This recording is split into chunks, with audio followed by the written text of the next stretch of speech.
Paniguradong hindi mo pa nagagawa na lagyan ng peanut butter yung ating pamahid sa liempo kapag tayo'y nag-iihaw. Bago ba sa inyong pandinig, ano kaya ang lasa nito sa ating inihaw na liempo na paborito nating ulam at panghanda sa anumang okasyon? Ano pa nga ba? Kaya, let's get it on! Bumili tayo ng 5 pirasong liempo na ating hinugasan na galing sa palengke yan, sariwang-sariwa. At ating tinutuyo ngayon.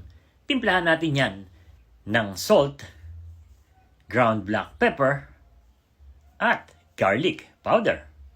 Ganon din ang gagawin natin sa kabila. At pagkatapos bigyan natin yan ng isang Thai massage para pasok na pasok talaga ang lasa nito. Kukuha tayo dito ng isang ziplock.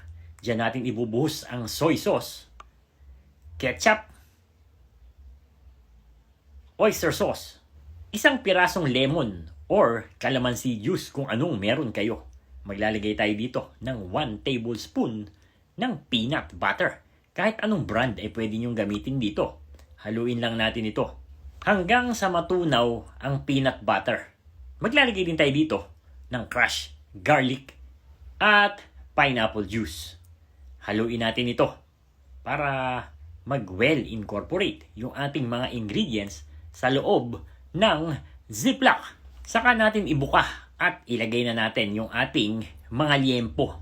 At diyan natin siya lalamasin para paniguradong pasok na pasok talaga yung ating panimpla doon sa ating liempo. So i-marinate natin yan for at least 30 minutes bago natin lutuin. Gagawa naman tayo ng ating papamahid sa ating liempo. Meron tayong soy sauce, ketchup, sugar, oil, at 1 tablespoon ulit ng peanut butter.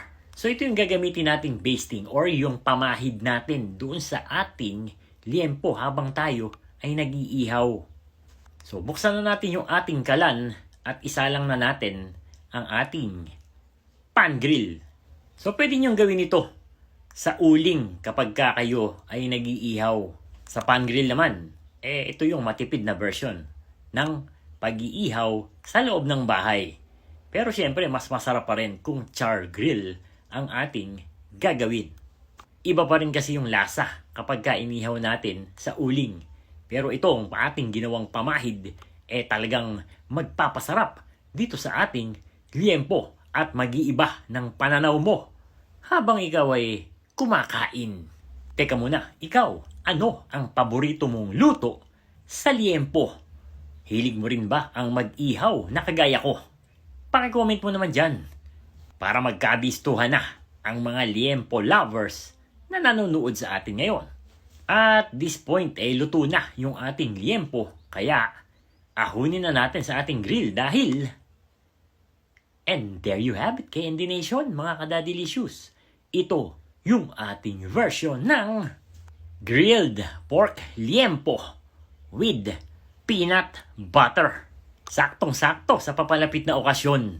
Sa mga handaan at gatherings, pwede mo din itong baunin.